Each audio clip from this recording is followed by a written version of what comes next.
झूलेलाल।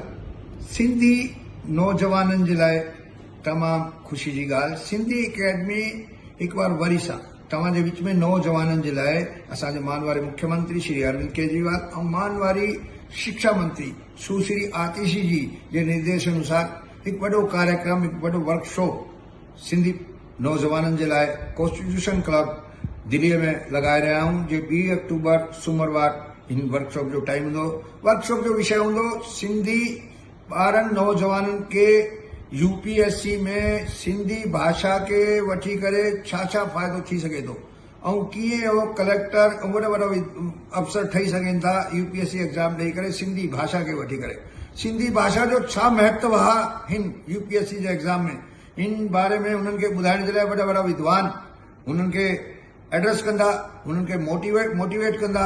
अची करे सिंधी भाषा खे वठी करे इहे ॿार वॾा वॾा अफ़सर ठहींदा ऐं सिंधी भाषा जो उपयोग कंदा।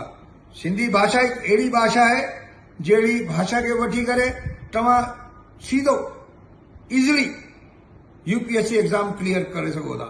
हिन नौजवाननि खे सिंधी अकेडमी आमंत्रित करे थी अचनि ऐं 2 अक्टूबर सूमरवार हिन में भाग वठनि, जंहिंजे लाइ रजिस्ट्रेशन जो प्रक्रिया शुरू थी रही आहे, जो सिंधी अकेडमी में ईंदे मंगलवार तक स्टार्ट रहंदी।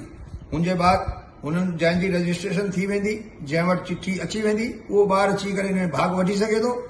ॿारनि जे लाइ जहिड़ो बि ॿार ईंदा, जहिड़ा बि शागिर्द छात्र हिते ईंदा सिखण जे लाइ, मोटिवेट थियण जे लाइ, कीअं उहो यूपीएससी क्लियर करे सघनि था, जहिड़ा विद्वान उन्हनि खे सम्झाईंदा, मोटिवेट कंदा, त उन्हनि जे लाइ सभिनि जे लाइ लंच जी व्यवस्था बि दिल्ली सरकार पारां आहे ऐं गॾोगॾु उन्हनि जे पढ़ण जे लाइ जहिड़ो असां स्टेशनरी आहे उहो बि प्रोवाइड कंदासीं ऐं गॾोगॾु उन्हनि जे लाइ टीह जो बि अरेंजमेंट, जहिड़ो पर छात्र खे, पर शागिर्द खे असां 1000 रुपया ॾींदासीं मानदेय, उहो बि अचनि।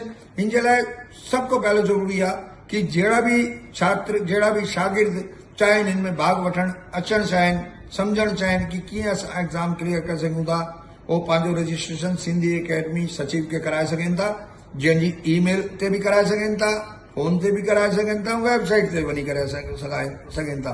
जय झूलेलाल, जय हिंद, जय झूलेलाल।